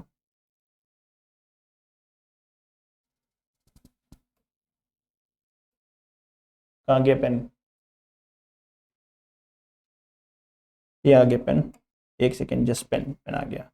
ओ, पेन थोड़ा सा मैं चेंज करना था। ठीक है, तो नगर की बात करेंगे। नगर दो प्रकार, नगर का देखिएगा तो नगर के दो पार्ट हैं। एक इसका वेस्टर्न पार्ट है, एक इसका वेस्टर्न पार्ट है, ठीक है, और एक इसका क्या है? ईस्टर्न पार्ट है। एक इसका वेस्टर्न पार्ट है और इसका ईस्टर्न पार्ट है। अच्छा, वेस्टर्न पार्ट ध्यान देखिएगा तो क्या वेस्टर्न पार्ट छोटा है? यस, वेस्टर्न पार्ट छोटा है, स्मॉल है कि नहीं है? वेस्टर्न पार्ट छोटा है, स्मॉल है। दूसरा, क्या वेस्टर्न पार्ट ऊंचाई बसा हुआ है? यस, वेस्टर्न पार्ट जो है ऊंचाई पर बसा हुआ है, छोटा भी है, ऊंचाई पर भी है। तीसरा, इस वेस्टर्न पार्ट को बोलते क्या है? इसको बोलते हैं सैटेडल। क्या बोलते हैं? सैटेडल मींस दुर्ग, मींस किला, ठीक है। और जो ईस्टर्न पार्ट इसको क्या बोलते हैं? देखो, क्या ये लोअर एरिया है? हाँ सर। क्या ये टाउन है? हाँ सर। तो क्या बोलेंगे? Lower town. सैटेडल मतलब किला, किले में कौन रहते हैं? खास लोग। क्या किले घेरे बंद होते हैं, फोर्टिफाइड होते हैं? यस। समझ में आ रहा है? कहानी बताता हूं आगे। मन में दो सवाल आते हैं, ये स्मॉल क्यों है और ये ऊंचा क्यों है? रीजन समझिए। स्मॉल इसलिए है सर, स्मॉल इसलिए है क्योंकि अमीरों की संख्या क्या है? कम। एडमिनिस्ट्रेशन से जुड़े हुए लोगों की संख्या क्या है? कम। तो कम ही चाहिए ना। जब एडमिनिस्ट्रेशन से लोगों की, एडमिनिस्ट्रेटिव लोगों की संख्या कम है तो एरिया कैसा होगा? स्मॉल। ऊंचा क्यों है? ऊंचा होने के दो रीजन हैं सर। पहला, सर ये नदी के किनारा है। अगर ये नदी का किनारा है तो नदी किनारे अक्सर बाढ़ आती रहती है, इसीलिए देखिए नदी किनारे जितने भी मकान होते हैं थोड़ा ऊंचाई बने होते हैं। क्यों? ताकि अगर पानी का बहाव थोड़ा ऊपर बढ़ता भी है, पानी का लेवल थोड़ा ऊपर बढ़ता भी तो घर के अंदर ना घुस जाए। मोहनजोदाड़ो के अंदर 7 बार बाढ़ आने के एविडेंस मिले हैं। कभी जैसे लखनऊ में गोमती बहती, गोमती नदी में, जैसे चौक में एरिया में कई बार जाता हूँ, मेरा घर ही चौक में था पहले, तो दधियाल मेरा चौक का ही था, है ना। तो हुआ था क्या, पापा के संग में जाता था, है ना, गोमती नदी घाट पे, कुलिया घाट वहाँ पे एरिया है। तो होता क्या था, मैं देखता था कि जो नदी है, नदी से जो मकान है, मतलब जो घाट पे मकान बने हुए थे थोड़ा ऊंचाई बने हुए थे। मन में आता था कि थोड़ा ऊंचाई पे काहे बने, अब समझ में आता है ऊंचाई पर इसलिए बने होते थे ताकि पानी का लेवल ऊपर बढ़े तो घर के अंदर ना घुस जाए, इसीलिए थोड़ा ऊंचाई बनते थे। बात समझ में आ रही है? और नदी किनारे लोग क्यों रहते थे, पॉश एरिया के लोग, अमीर लोग? सर नदी, सी फेसिंग बंगलो सुना है ना, सी फेसिंग बंगलो, खिड़की खोलते ही आह, सी फेसिंग, मजा आ रहा है, समझ में आ रहा है? River facing bungalow, sea facing bungalow, समझ में आया? एक्सेस। ताजमहल कहाँ बसा है, दिल्ली के लाल किला बसा, कहाँ बसा है? नदी किनारे। कॉन्सेप्ट क्लियर कीजिए, कॉन्सेप्ट क्लियर कीजिए। और दूसरा, ऊंचाई क्यों? अपने आप को सुपीरियर शो करने के लिए। कॉन्सेप्ट क्लियर हुआ? ईस्टर्न पार्ट बड़ा क्यों है? देखिए, क्योंकि यहां पे कॉमन आदमी रहता है। अगर कॉमन आदमी रहता है, लेमैन रहता है, गरीबों की संख्या, आम आदमी संख्या ज्यादा है। भरे पड़े हम सब लोग। क्लियर हो गया कि नहीं क्लियर हो गया? चलिए, और यहाँ बाढ़ की समस्या भी नहीं है, तो निचले एरिया के अंदर है। ठीक है, याद रखिएगा। और ये जितने भी सैटेडल हैं, जितने भी सैटेडल हैं, ये सब क्या थे? ये सब फोर्टिफाइड थे। फोर्टिफाइड मतलब होता है, फोर्टिफिकेशन मतलब होता है दुर्गीकरण, मतलब उसको चार दीवारी से घेरा गया था। ताकि ये फोर्टिफिकेशन क्यों होता है, चार दीवारी से क्यों घेरते हैं? ताकि एनिमल अटैक ना कर दे, एंटी सोशल एलिमेंट जैसे चोर डाकू अटैक ना करते, इनसे सुरक्षा करने के लिए फोर्टिफिकेशन करते हैं। और बाढ़ का पानी भी अंदर ना जाए, इसलिए फोर्टिफिकेशन करते हैं। समझ में आ गया कि नहीं आ गया? कुछ जगह पे आपको जो लोअर टाउन है, कुछ जगह पे जो लोअर टाउन है ना, लोअर टाउन, निचला निचला इलाका, ये भी आप कुछ जगह पे, जैसे कि कालीबंगा, जैसे कि कालीबंगन के अंदर आपको लोअर टाउन भी आपको फोर्टिफाइड मिल जाएगा। एक्सेप्शन है, एक्सेप्शन होते हैं ज्योग्राफी की वजह से। ठीक है, चलो। अब नगर है, तो नगर के अंदर चलते हैं। नगर के अंदर जाना है तो क्या चाहिए? सर नगर के अंदर जाना है तो हमें चाहिए रोड्स। नगर के अंदर चलना है तो चाहिए रोड्स। रोड्स कैसे देखती हैं? सर ये देखिए रोड, शानदार रोड्स बनी हुई है। बनी है कि नहीं बनी है? शानदार रोड बनी हुई है। रोड देखिए, चौड़ी चौड़ी सड़कें हैं। अब मान लीजिए अगर आपको यहाँ से यहाँ तक जाना है, तो आप यहाँ से यहाँ तक चले जाओगे। लेकिन हो सकता है कुछ लोगों को यहाँ से जाने के बाद यहाँ मुड़ जाना पड़े, हो सकता है कि यहाँ जाने के बाद यहाँ मुड़ जाना पड़े। इसलिए क्या करेंगे, सड़क एक दूसरे को 90 डिग्री पे कट कर देंगी। करेंगे कि नहीं करेंगी? करेंगे कि नहीं करेंगी? फिर आगे यहाँ मुड़ना पड़ जाए, फिर यहाँ मुड़ना पड़ जाए। समझ में आ रहा है? इस सिस्टम को क्या कहा गया है? इस सिस्टम को कहा गया है ग्रिड सिस्टम। क्या बोला गया है? ग्रिड सिस्टम कहा गया है, ग्रिड प्रणाली कहा गया है। जहां पे देखने को मिलेगा चौड़ी चौड़ी सड़कें हैं जो एक दूसरे को 90 डिग्री पर क्या कर रही हैं? कट कर रही हैं। इसी को कहा गया ग्रिड सिस्टम। आसान भाषा में बोले तो चौराहा। ये चौराहा नहीं है जहां पे आप चार रास्ते खुल जाते हैं, चौराहा हो गया। ठीक है, क्लियर हो गया कि नहीं हो गया? आज भी हमारे यहाँ है, बट ये क्या आपको नजर नहीं आता? ये सब ऑर्गेनाइज्ड है, ये सब ऑर्गेनाइज्ड वे में है। ठीक है, चलिए। अब देखो, सड़क बना दी है, सड़क के बगल में क्या होंगी? नदियां होंगी। सड़क के बगल में क्या बनाएंगे? नालियां बनाएंगे। नदियां बता रहा हूं, नालियां बनाएंगे क्यों? ताकि सड़क का जो गंदा पानी है, सड़क पे बारिश का पानी गिरा, सोचो बारिश बारिश का पानी कमर तक जमा हुआ है, तो कैसे काम चलेगा? नहीं ना। इसे बारिश का पानी जो है वो आपके रोड पे जमा ना हो जाए, जितना गंदा पानी ये सड़क नाली बह के निकल जाए, इसलिए क्या बनाते हैं?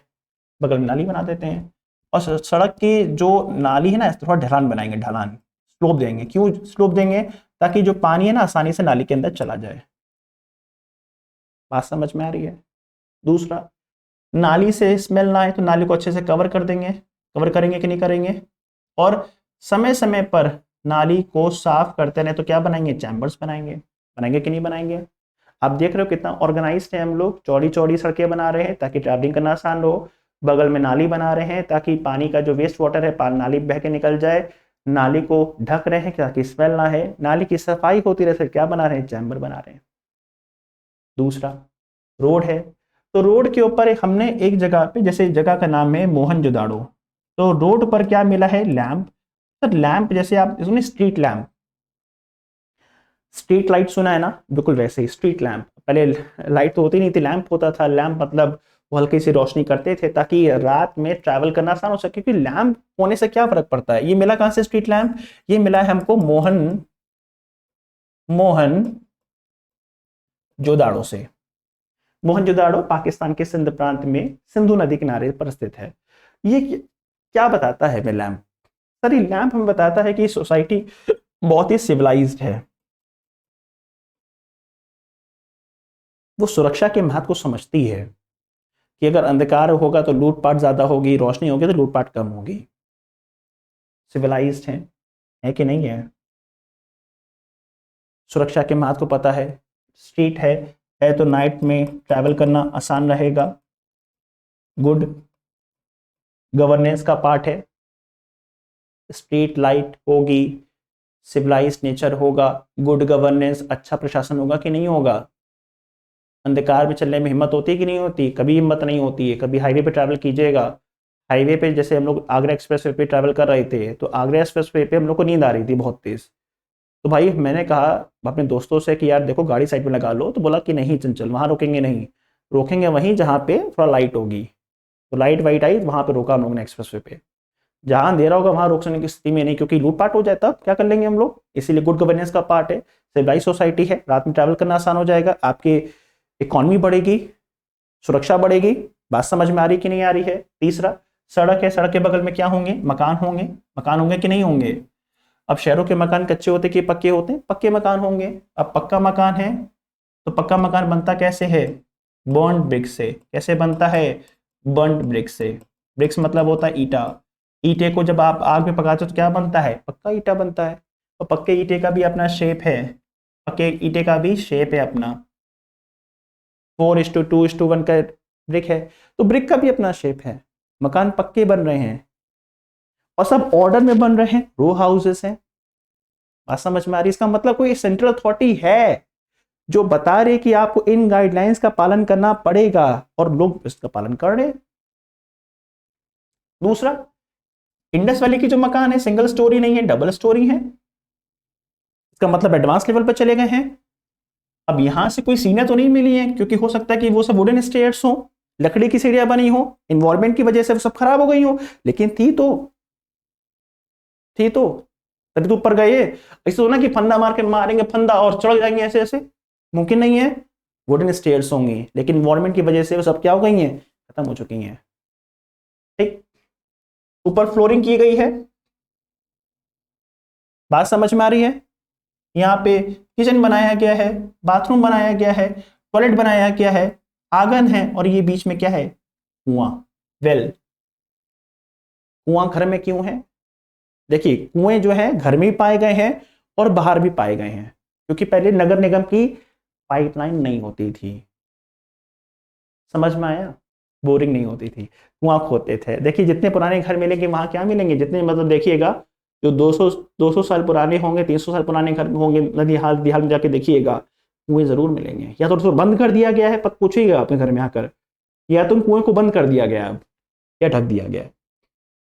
सर कुएं तो होते थे, कुएं से पानी निकालते थे, लेकिन कुएं से पानी वही खुदवा सकते थे पैसे, बिना पैसे काम चल देगा नहीं। या रिसोर्सेस हो, संसाधन हो, तभी तो लोग काम करेंगे, आपके लिए कुआं खोदेंगे। हाँ, समझ में आया? कुएं से पानी निकालते थे और कुएं से पानी निकाल के घर में यूज करते थे, और फिर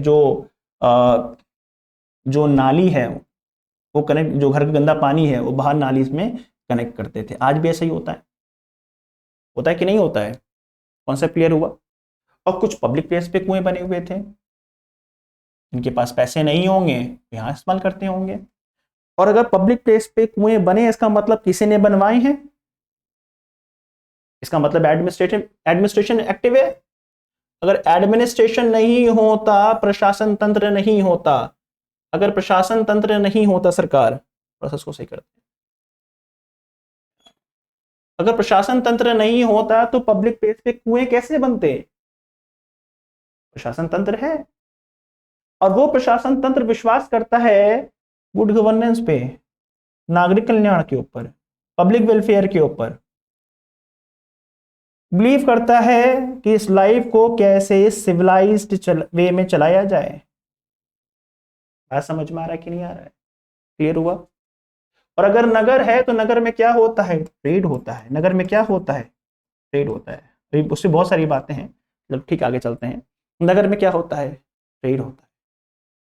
कभी देखा कि नगर के अंदर खेती बाड़ी हो रही है? नहीं, ट्रेड होता है।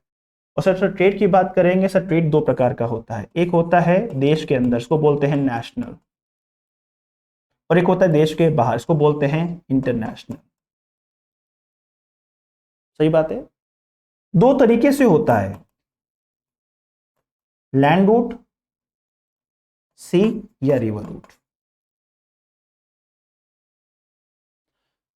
अगर ट्रेड कर रहे हो, सामान को ले रहे हो, दे रहे हो, तो सामान को लोगे और दोगे तो क्या उसका वेट नहीं करोगे, उसका मेजरमेंट नहीं करोगे, मापतौल नहीं करोगे? करोगे ना, तो मापतौल भी होगा। सर बिना तौले कैसे सामान दे दोगे? अगर 1 लीटर का दूध तुमको जो है आधा लीटर ही मिले तब नुकसान होगा, आधा लीटर का होगा कि नहीं होगा? मान लो 1 किलो के अंदर, मतलब 1 किलो के अंदर 1000 ग्राम होता है, कस्टमर दुकानदार तुम्हें 900 ग्राम दे, 100 ग्राम दे ही ना, और इसे 100 कस्टमर मान ले, वो तो कितना मुनाफा हो जाएगा, वो कितना घपला हो जाएगा। तो इसीलिए हर चीज को नाप के, तौल के, ताकि विश्वास बना रहे, इसलिए जरूरत है व्यापार में। वो भी होगा, बिल्कुल था। चर्चा करेंगे विस्तार से कभी, एक डिटेलिंग जब लाएंगे कोर्सेस के अंदर हम लोग, ठीक है, तब करेंगे चर्चा। अभी तो हमें पास सीमित समय है। दूसरा, अगर व्यापार करना है तो सामान को गारंटी देनी पड़ेगी, जो सामान दे रहे वो अच्छा है। इसके लिए क्या इस्तेमाल करते थे? मोहर। मोहर कैसे इस्तेमाल करते थे? जैसे मान लो ये मटका है, मटका बड़ा खराब बनाया है हमने, मान लो मटका है, ये मटका है, मटका है, ठीक है, मटके के अंदर सामान पैक कर दिया, ऊपर गीली मिट्टी लगा दी, ऊपर जब गीली मिट्टी लगा दी तो ऊपर से क्या मार दी? मोहर मार दी। जब मोहर मार दी तो ये क्या हो गया? पैक हो गया। तो सील से क्या कर दिया? पैक कर दिया। इससे क्या पता चला? एक तो सील का हमारी किसमें? पैकेजिंग में।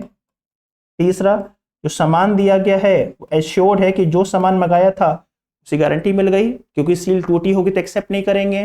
तीसरा, सील बताती है कि आपने किस ब्रांड का सामान मंगाया है कि नहीं हो। सील, मोहर, स्टैम्प सामान पैकिंग में काम आता है कि नहीं आता है? ब्रांडिंग में काम आता है। ब्रांडिंग ये विश्वास दिलाता है कि जो चीज़ आप इस्तेमाल कर रहे हो वो कायदे की है और ये लॉन्ग लास्टिंग है, और अगर सील टूटी हुई होती है तो उसको फिर एक्सेप्ट नहीं किया जाता है। ठीक है, पूरा क्लियर हुआ? अब सील पे बहुत सारे क्वेश्चंस हैं, मैंने पहले भी का चर्चा किया था, सील पे चर्चा करेंगे कि सील बनती किससे है। जैसे स्टीएटाइट पत्थर से बनती है ना। उसके बाद में स्टीएटाइट मतलब होता है जो क्या बोलते हैं, सेल खड़ी पत्थर, सॉफ्ट स्टोन होता है, उससे बनती है। केवल सॉफ्ट स्टोन से बनती नहीं, लेकिन जनरली सॉफ्ट स्टोन से बनती है।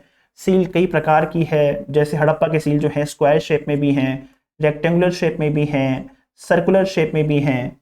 सील को जब मैं दिखाऊंगा तो दिखाऊंगा इसमें बहुत सारे एनिमल्स के, ह्यूमंस के, ऐसे ना, ह्यूमंस, एनिमल्स के, ह्यूमंस के, है ना। उसके बाद में ट्री के, फिश के, शिप के, तमाम सारे आपको क्या मिलेंगे? सिंबल्स मिलेंगे, डिजाइन्स मिलेंगे, पिक्चर्स मिलेंगी। बात समझ में आ रहा है कि नहीं आ रहा है? तो अब देखो ना, जो भी चीजें इस्तेमाल हो रही हैं क्या ये ऑर्गेनाइज्ड हैं, व्यवस्थित हैं? इसीलिए जो कि काफी ज्यादा ऑर्गेनाइज, इसलिए क्या कह रहे हैं? सभ्य कह रहे हैं, हड़प्पा सभ्यता कह रहे हैं। अब ये सारी विशेषताएं कुछ बदलाव के साथ, ये सारी विशेषताएं कुछ बदलाव के साथ, कुछ चेंजेस के साथ, कुछ बदलाव के साथ, कुछ चेंजेस के साथ आपको अलग अलग जगह देखने को मिलेंगी। जैसे मान लो साइट्स देख लो एक बार जरा सा, देखो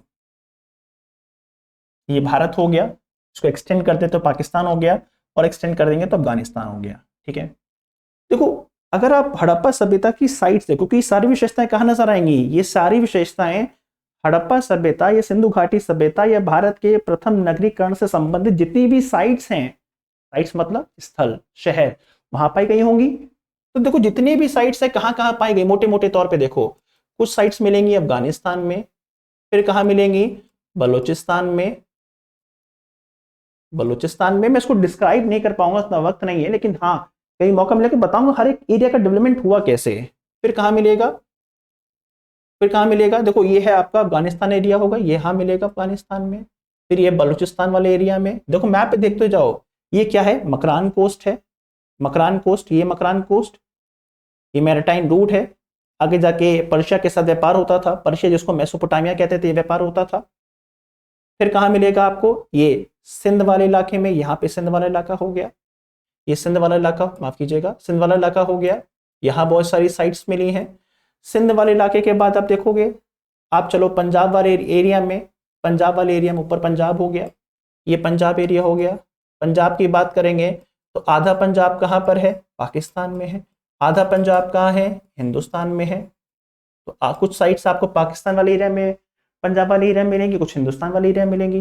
पंजाब के नीचे उतर आइए, पंजाब के नीचे उतर के आएंगे तो क्या मिलेगा, हरियाणा मिलेगा कि नहीं मिलेगा, हरियाणा मिलेगा। हरियाणा लिख लीजिए, यहाँ पर हरियाणा लिख दीजिए। और नीचे उतर के आइए तो क्या मिलेगा, पूरा डेजर्ट एरिया, ये रेगिस्तान, दैट इज राजस्थान। राजस्थान, अब राजस्थान के भी दो पार्ट हैं, आधा राजस्थान पाकिस्तान में है और आधा राजस्थान हिंदुस्तान में है, इंडिया में है, हिंदुस्तान में है। जो रेगिस्तान पाकिस्तान में, इसको बोलते हैं चोलिस्तान। याद रखिएगा, एनसीईआरटी में वर्ड लिखा हुआ है कि जो पाकिस्तान, जो रेगिस्तान पाकिस्तान में, इसको बोलते हैं चोलिस्तान। व्हाट इज चोली, चोली का मतलब, चोलिस का मतलब होता है सैंड, बालू। स्थान का मतलब लैंड, लैंड ऑफ सैंड, रेतीला स्थान, चोलिस्तान। ठीक, और ये हिंदुस्तान के अंदर हुआ कि नहीं हुआ। यहां मिलेंगी बहुत सारी साइट्स आपको, यहाँ बहुत सारी साइट्स मिलेंगी आप चोलिस्तान वाले इलाके में, जो कि अब डिजर्ट हो चुका है पूरा पूरा, यहाँ सूख चुका है। लेकिन हड़प्पा सभ्यता की बहुत सारी साइट्स आपको यहाँ मिलेंगी। आपने नाम सुना होगा राजस्थान के अंदर जो इंडिया वाला पार्ट है, कालीबंगन, वहां मिलेंगी। ठीक, आगे चलिए, फिर गुजरात वाले एरिया में आ जाइए। गुजरात वाले एरिया में, ये गुजरात पूरा,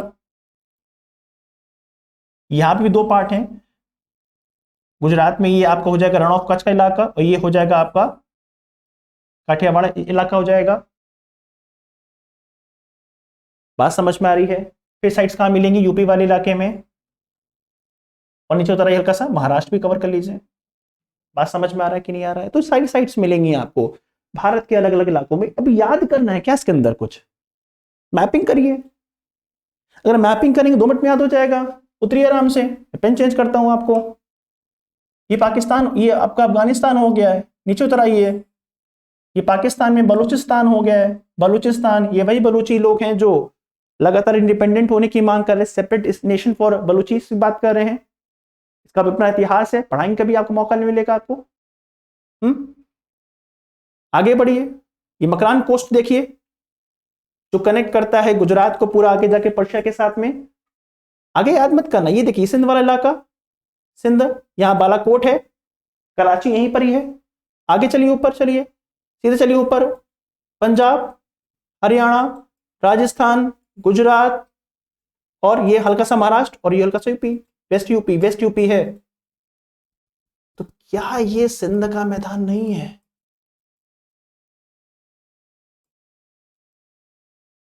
है ना। जब चीजों को बहुत ध्यान से देखेंगे तब समझ में आएगा कि यार याद करने का विषय होना है। और इसे पता नहीं कितनी सारी साइट्स हैं, मोर देन 1500 साइट्स मिली है। सब तो ना याद करनी है, कुछ याद करनी है, बट क्या याद करनी है, नहीं सर, समझनी है। हाँ, मैं ये कह सकता हूँ कि नाम नहीं हो सकते तो आपको याद करना पड़े, बट याद का मतलब ये नहीं कि रट्टा मार रहे हैं, ना ना ना ना ना, ऐसे याद नहीं करना है, समझना है। कॉन्सेप्ट क्लियर हो रहा है।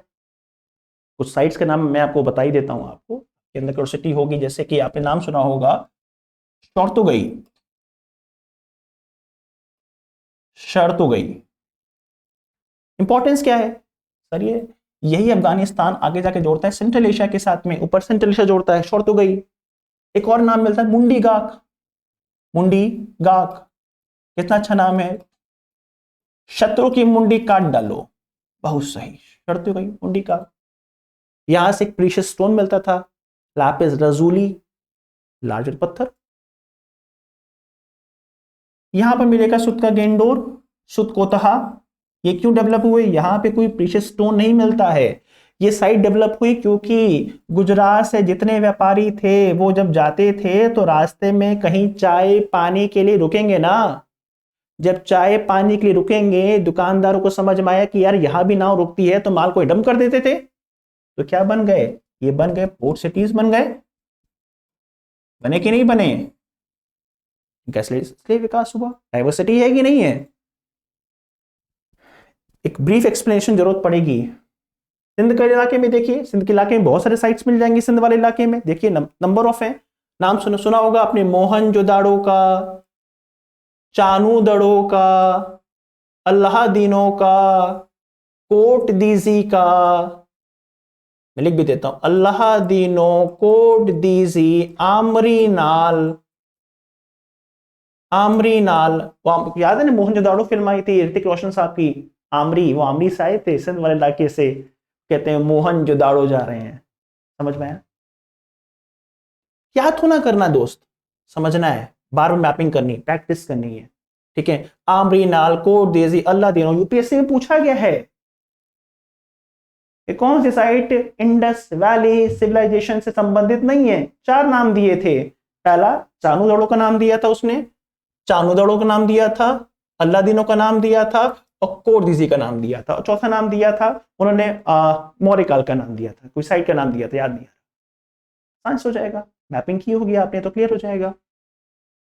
पंजाब वाले इलाके में देखो तो पंजाब वाले इलाके को 2 पार्ट में देख लो आराम से। एक ऊपर से रिवर आ रही है, दैट इज रावी रिवर, और इधर से आ रही है सतलज रिवर। इस एरिया को बोलते हैं BADI, बड़ी दोआब। दोआब का मतलब होता है, आपका मतलब होता है नदी, दो का मतलब दो नदियों के बीच का क्षेत्र, दैट इज दोआब, बड़ी दोआब, रावी और सतलज।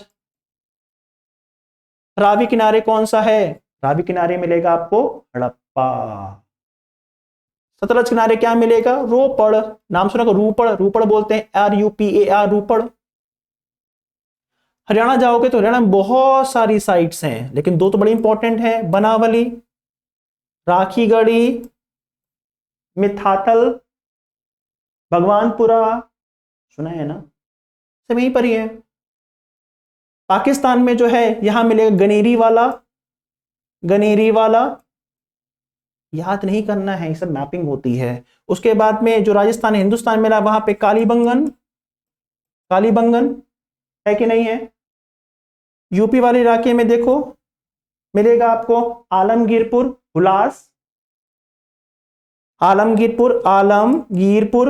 हुलास। और गुजरात वाले एरिया को ध्यान से देखोगे तो गुजरात वाले एरिया बहुत साइट्स हैं, बहुत।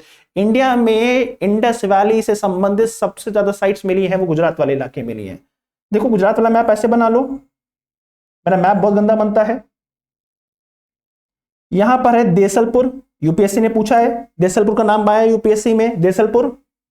मैं मैप कलर चेंज कर रहा हूं, देखो देसलपुर, यहां पर शिकारपुर, ये शिकारपुर है, नागेश्वर है, लोथल है, चारों पोर्ट हैं। याद नहीं करना है, मैप पे देखना है मेरे भाई, से मैप पे रखा हुआ है। पहला है देसलपुर,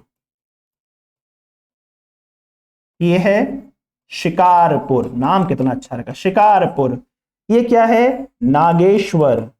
वो फिल्म देखी ना, हैरी पॉटर एंड द, वो तमाम देखी होगी, नागेश नाग शक्ति, वो देखी फूलों कांटे, उसमें था नागेश्वर, हाँ वही वाला।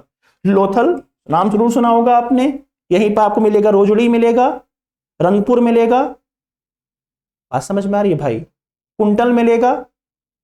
यहां देखोगे ये पूरा रण ऑफ कच्छ का इलाका है, रण ऑफ कच्छ के इलाके में जलसरपुर के साथ देखोगे यहां मिलेगा धौलावीरा। एक सेमी एरिड एरिया में जहां 75 सेंटीमीटर से भी कम बारिश होती है, पानी की समस्या है, इतना बड़ा इंडस्ट्रियल एरिया कैसे बन गया? जवाब खोजेंगे हम लोग आगे जाके। वाटर मैनेजमेंट में इंडस वैली का शानदार वाटर मैनेजमेंट था, जिसकी वजह से शुष्क, अर्धशुष्क और दूर दराज के एरिया में भी सभ्यता का विकास हो पाया। हुआ कि नहीं हुआ? देखेंगे, जानेंगे, समझेंगे। बात समझ में आ रहा है कि नहीं आ रहा है? आपने नाम सुना होगा सुतकोतड़ा का। सुत का गेंडोर अलग है, सुतकोतड़ा अलग है। भगवानपुरा अलग है, भगतराव अलग है। भगवानपुरा हरियाणा, भगतराव गुजरात। समझ में आए भैया? इस तरीके से चीजों को सिस्टमैटिक वे में समझना है, मैप पे देखना है, चीजों को कनेक्ट करना है। मैं सारी बातें तो नहीं बता पाऊंगा क्योंकि भी इसको लिमिटेड टाइम के अंदर पॉसिबल नहीं, लेकिन हाँ हम लोग और भी चीजें डिस्कस करेंगे। अब आते हैं सभ्यता के अंत के ऊपर। हड़प्पा सभ्यता के अंत की जब भी बात करते हैं सर हम लोग, इसमें बहुत चीजें हैं, बहुत विस्तार से पढ़ा जाता है चैप्टर। जैसे चैप्टर के अंदर आपको पढ़ना होगा तो उसके अंदर ओरिजिन पढ़ते हैं, जो कि मैंने पढ़ाया आपको। ओरिजिन को लेकर जो डिबेट है उसको पढ़ा जाता है, रिवर वैली सिविलाइजेशन पढ़ा जाता है, फीचर्स पढ़े जाते हैं, आर्ट एंड कल्चर पढ़ा जाता है, वाटर मैनेजमेंट पढ़ा जाता है, एग्रीकल्चर है, ट्रेड है, मैन्युफैक्चरिंग है। ट्रेड में किन चीज़ों का ट्रेड करते थे, पॉटरीज हैं, रिलीजन है, डिक्लाइन है। बहुत लंबा टॉपिक है ये। तब आपको याद नहीं करना पड़ेगा, तब आपको समझ में आएगा यार ये चीज चलती कैसे है। और यही चैप्टर आगे जाके बिल्डअप बनता है, बेस बनता है आगे जाके वैदिक काल के लिए या महाजनपद काल के लिए, मौर्य काल के लिए। बेसिक्स हैं ये सब चीजें। अब आते हैं डिक्लाइन के ऊपर। हड़प्पा सभ्यता की डिक्लाइन की बात कीजिएगा तो हड़प्पा सभ्यता के डिक्लाइन का दो मतलब है। पहला, हड़प्पा सभ्यता के डिक्लाइन की दो चीज। डिक्लाइन मतलब होता है पतन, पतन मतलब होता है अंत की ओर जाना। कितनी डिक्लाइन हो रहा है, डिक्लाइनिंग फेज है। पहला, डिक्लाइन का मीनिंग क्या है और फिर रीजंस क्या है। मीनिंग की बात करें, डिक्लाइन की अगर मीनिंग की बात करेंगे तो डिक्लाइन की मीनिंग का मतलब क्या है। डिक्लाइन का जो मीनिंग है वो ये है हड़प्पा सभ्यता की, कि क्या हड़प्पा सभ्यता का डिक्लाइन हुआ तो क्या सारे लोग मर गए? नहीं सर, हड़प्पा सभ्यता का डिक्लाइन हुआ, सारे लोग मरे नहीं, लोग जिंदा थे। लेकिन अगर डिक्लाइन हुआ तो फिर किस चीज से डिक्लाइन हुआ? लोग तो मरे ही नहीं। डिक्लाइन हुआ उनका जो ऑर्गेनाइज्ड वे ऑफ लिविंग था, उनका जो ऑर्गेनाइज्ड वे ऑफ लिविंग था वो चौपट हो गया। उनका जो व्यवस्थित तौर के नगर थे, नगर के बगल नगर है, चौड़ी चौड़ी सड़कें हैं, नालियां है, रो हाउस है, कुएं है, मैदान है, वो सब सिस्टमैटिक नहीं रह गया, जिसकी वजह से इनका बर्बादी हुआ। अब मन में आता है कि यार लोग मरे नहीं है, व्यवस्था चौपट हो गई है, ऑर्गेनाइज वे ऑफ लाइफ टूट गई है, तो रीजन क्या है? रीजन बहुत सारे हैं। पहला, फ्लड। हड़प्पा सभ्यता के अंत का बहुत बड़ा कारण है फ्लड। मोहनजोदाड़ो में 7 बार फ्लड आया। चानूदोड़ो में फ्लड आने के बहुत सारे एविडेंसेस हैं। लोथल के अंदर सुरक्षा की 4 दीवारें बनाई गई हैं, इससे पता चलता है कि फ्लड आता था। लेकिन समस्या क्या है? समस्या ये है कि 7 बार फ्लड आया, इसका मतलब लोगों ने रीस्टैब्लिश किया अपने आप को। दूसरा, जो दूर दराज के एरिया थे, जो नदी से दूर रहते, उनका अंत कैसे हो गया? समस्या का विषय, इस तर्क में समस्या है। फिर लोगों ने कहा कि सर अर्थक्वेक आ गया। सर आज भी तो अर्थक्वेक आता है, लेकिन लोग अपने आप को रीस्टैब्लिश कर लेते हैं। फिर लगा कि महामारी फैल गई। महामारी का असर लंबे समय तक नहीं होता है, महामारी का समय कुछ एक समय तक होता है, लोग फिर स्टैब्लिश करते हैं। आज भी ऐसे वो कोविड-19 के बाद लोगों ने क्या दुनिया नहीं चलाई, बदले रूप में चलाई। फिर बोला कि आर्यन आक्रमण हुआ। सर आर्यन इन्वेजन हुआ, लेकिन आर्यन आक्रमण हुआ तो बड़ी मात्रा में लाशें क्यों नहीं मिली? और जो लाशें मिली उस पर कट क्यों नहीं? क्योंकि जब किसी को मारोगे तो कट होगा कि नहीं होगा, वो क्यों नहीं मिला हड्डियों के ऊपर? तो तमाम रीजंस बताए कि हड़प्पा सभ्यता के। लेकिन हड़प्पा सभ्यता के जो अंत का सबसे महत्वपूर्ण रीजन बताया जा रहा है इतिहासकारों के बीच में, वो है इन्वायरमेंट चेंज। कहा जा रहा है कि जो मॉनसून था वीक हुआ, मॉनसून वीक होने की वजह से जो बड़ी नदियां थी उनमें पानी कम हुआ, छोटी नदियों का पानी सूखा, जो अन्य सोर्स ऑफ वाटर थे, कुएं हैं, बावड़ी है, जो स्टेप वेल होते हैं, रिजर्वॉयर, वो सूखने शुरू हो गए। जब सूखने शुरू हो गए तो एग्रीकल्चर कम होना शुरू हुआ। एग्रीकल्चर कम हुआ तो सरप्लस कम हुआ तो मैन्युफैक्चरिंग पर असर पड़ा। मैन्युफैक्चरिंग पर असर पड़ा तो ट्रेड भी कम हुआ। ट्रेड कम हुआ, चीजें कम हुई, अंतर्राष्ट्रीय व्यापार पर असर पड़ा, लोग गांव की तरफ वापस गए। सेंट्रल एडमिनिस्ट्रेशन कमजोर हुआ, और जब ये कमजोर हुआ तो बाकी फैक्टर्स ने, जैसे फ्लड है, अर्थक्वेक है, या महामारी है, आग का लगना, इन सब ने भी डिक्लाइन को फेस किया। याद रखिएगा, डिक्लाइन एक दिन में नहीं होता। एक अच्छी सी बात, सभ्यता का विकास ना एक दिन में होता है, ना सभ्यता का अंत एक दिन में होता है। ये बनता भी समय के साथ है, बिगड़ता भी समय के साथ। और इस तरीके से इस सभ्यता का मैंने आपको एक ओवरऑल जानकारी दी है। आशा करता हूं कि यहां तक आपको समझ में आया होगा। कल दोबारा मुलाकात करेंगे, तब तक के लिए शुक्रिया, थैंक यू।